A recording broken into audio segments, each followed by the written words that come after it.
Good evening, dear dreamer, and welcome back to Toro's History Lullabies. Tonight, I invite you to close your eyes, take a slow breath, and join me as we step gently into the past.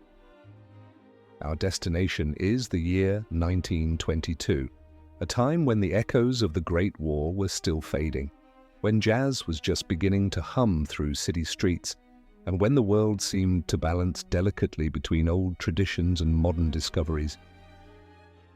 Imagine yourself resting comfortably as if wrapped in a soft blanket of time. The air is filled with the scents of fresh ink from newspapers, the glow of street lamps just turning electric, and the distant rhythm of a gramophone playing a gentle tune.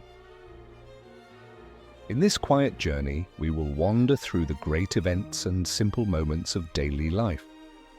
We will look at the inventions, the arts, the news, and the people who came into, or left, the world in that year.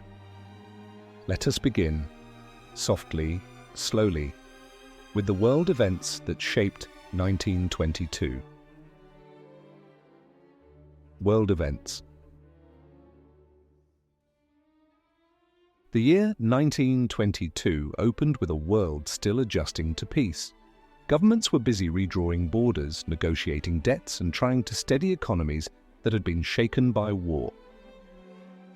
In Ireland, history was being written. After years of struggle, the Anglo-Irish Treaty came into effect in December 1922, giving birth to the Irish Free State. For many, it was the long-awaited dawn of independence, though the path remained complex and filled with compromise. If you walk through Dublin in that year, you might hear hopeful voices, hushed prayers, and the cautious steps of a nation taking its first breaths of freedom. Far away in Egypt, another declaration echoed.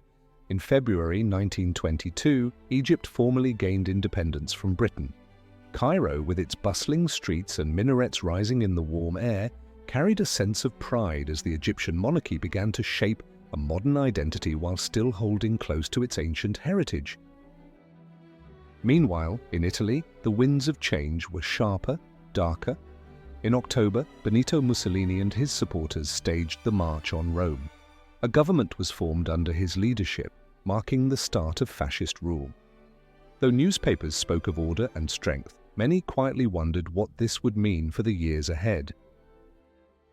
In Washington, D.C., the world's naval powers gathered earlier in the year for the Washington Naval Conference.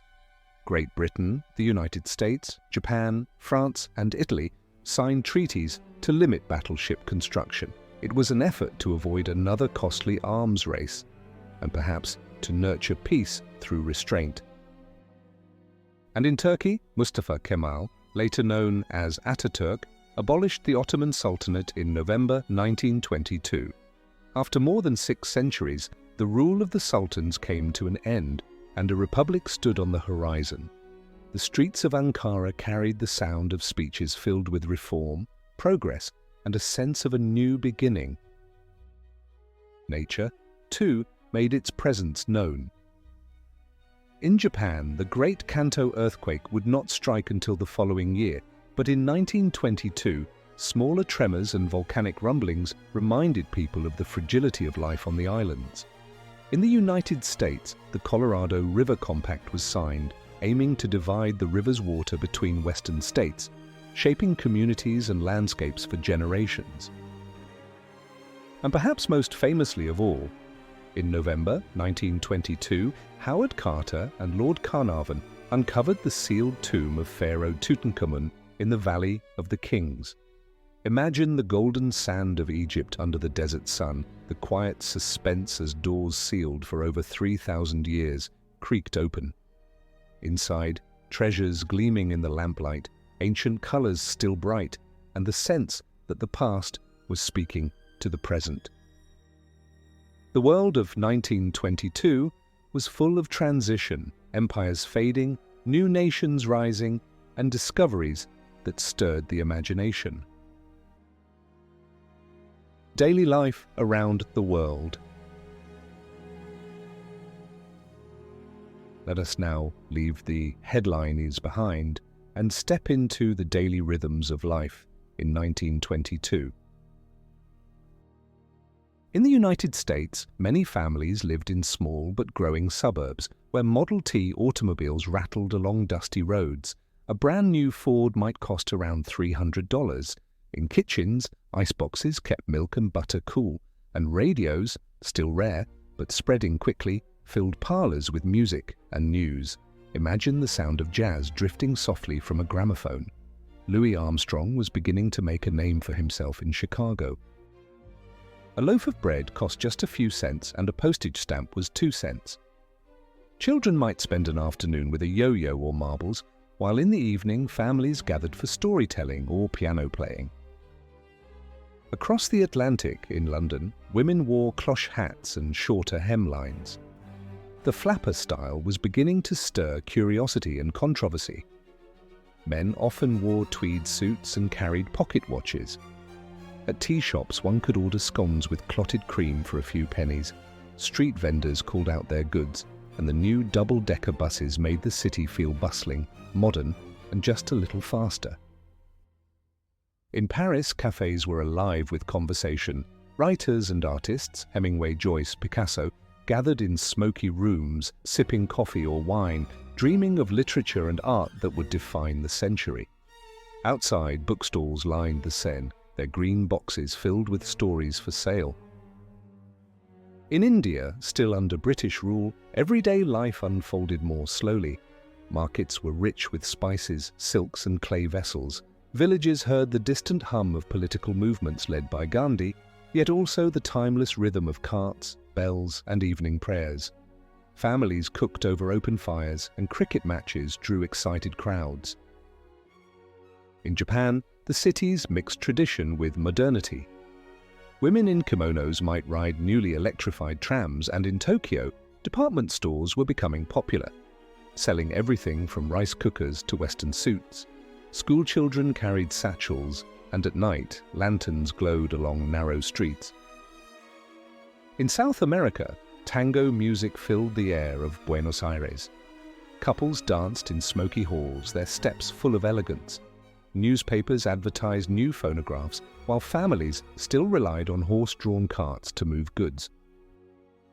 The small novelties of the year delighted many: pocket flashlights, wristwatches for men, once seen as only for women, and fountain pens were fashionable gifts. The crossword puzzle, introduced only a few years earlier, was becoming a beloved pastime. Across the world, daily life in 1922 was a patchwork of old and new, of kerosene lamps and electric bulbs, of hand-sewn clothes and machine-made dresses, of handwritten letters, and the thrill of a telephone call. Science, inventions, and technology. In 1922, science was steadily reshaping the everyday. The radio was one of the year's marvels. Across Europe and America, households were beginning to tune in. Families huddled around large wooden sets, listening to distant voices carried invisibly through the air. Concerts, speeches, and even live sports brought a sense of magic into living rooms. In medicine, this was the year insulin was first used successfully to treat diabetes. In Toronto, doctors Frederick Banting and Charles Best gave hope to patients who had once faced a grim future. Imagine the relief of families and the quiet gratitude in hospital wards. Transportation was also evolving. Ford continued to roll thousands of Model Ts off the assembly line. In Britain, the Austin 7 was introduced, a small car that would bring motoring to the middle class. Steamships still crossed oceans, but airplanes were beginning to capture imaginations. A few daring pilots set records, proving that the skies might someday belong to everyone. In energy, oil fields in Texas and the Middle East were being tapped more deeply, fueling industries and cities. Electricity spread into homes, powering lights, irons, and sewing machines. For many, the flick of a switch was still a small wonder. And in science, Albert Einstein received the Nobel Prize for Physics, awarded for his explanation of the photoelectric effect, a breakthrough in understanding light. His name was becoming known far beyond scientific circles, whispered with admiration in schools and coffeehouses alike. technology. In 1922 was not yet overwhelming, but gently transformative. It was a time when each invention felt like a window opening, letting in new light. Culture and the arts. The world of art and culture in 1922 was vibrant, playful, and experimental. In literature, James Joyce published Ulysses, a novel that would shape modern writing. Readers found it strange, daring, and at times bewildering, but critics recognized its genius.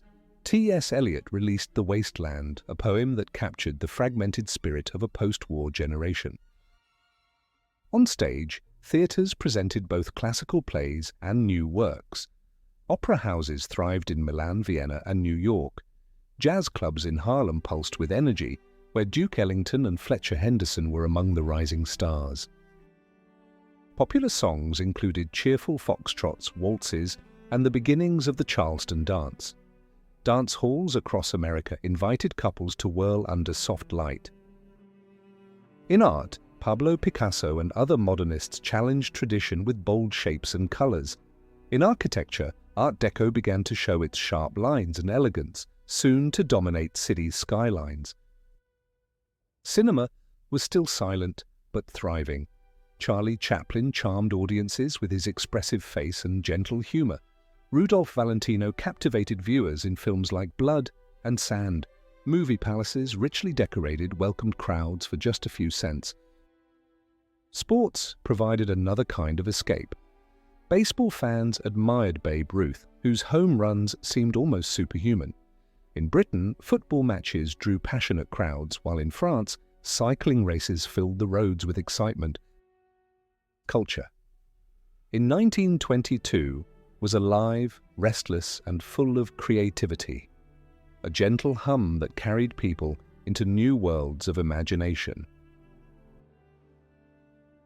Media and headlines. How did people in 1922 hear about the world? Newspapers were still the primary source. Thick with ink and folded under arms, they carried headlines across every continent. Magazines like Time would not appear until the following year, but periodicals flourished, covering fashion, politics, and science. A daily paper might carry headlines such as Tutankhamun's tomb discovered in Egypt. Ireland declares free state. Mussolini marches on Rome. Radio broadcasts heard across America. And lighter notes as well. New dance craze, the Charleston, captures crowds. Chocolate bar. Sales reach new heights. Automobile. Trips becoming the favorite. Summer pastime. Prices were modest compared to today. Bread around 9 cents a loaf. A new suit perhaps $25. A movie ticket about 15 cents. For just a penny, one might buy a morning newspaper and step into the larger world. The sound of rattling presses, the sight of posters pasted on walls, the buzz of a telegraph machine, these were the media rhythms of 1922. People born and people who died. This year, every year, new lives begin and others conclude, weaving the human story. In 1922, several notable figures were born. Doris Day, the beloved American singer and actress, entered the world in April. Christopher Lee, who would one day become a legendary actor of stage and screen, was born in May. Judy Garland, whose voice would later sing Somewhere Over the Rainbow, was also born this year. In politics, Henry Kissinger, future U.S. Secretary of State, was born in May, and in literature, Kurt Vonnegut, the American novelist, was born in November. Those who left the world in 1922 included Alexander Graham Bell, inventor of the telephone, whose voice had once carried across wires for the first time. Marcel Proust, the French novelist, also passed away, leaving behind his monumental work In Search of Lost Time. These beginnings and farewells remind us how every year holds both continuity and change. As 1922 drew to a close, the world seemed balanced between the old century and the new. The grief of war was still remembered, yet the laughter of jazz and the discoveries of science pointed toward brighter days. In homes across the globe, families gathered for winter evenings. Candles flickered beside electric bulbs. Children played with new toys, perhaps a toy train set or a teddy bear stitched with care. Outside, streets were filled with carriages and cars, side by side, as if two eras had not quite let go of each other. In Europe, some worried about political shifts, the rise of fascism, the fragility of peace treaties. In Egypt and Ireland, independence brought both hope and uncertainty. In America, prosperity was beginning to hum, leading into what would be called the Roaring Twenties. And in Egypt's Valley of the Kings, Tutankhamun's treasures sparkled in the desert night, reminding everyone that even as years passed, the past remained close, full of mystery and wonder. As midnight approached on New Year's Eve, bells rang, glasses clinked, and quiet wishes were made. 1922 ended not with loudness, but with a gentle turning of the page. And so, dear listener, we close the book on 1922. I hope this gentle journey has carried you toward rest, wrapping you in soft images of another time. If you've enjoyed this bedtime history, I invite you kindly to like this video and to subscribe so that you may join me again as we wander through the years. May your dreams tonight be filled with golden sunlight over old cities, with music drifting softly and with the calm assurance that history is always here to cradle us. Thank you for listening, and until we meet again, sleep well, dream deeply, and good night.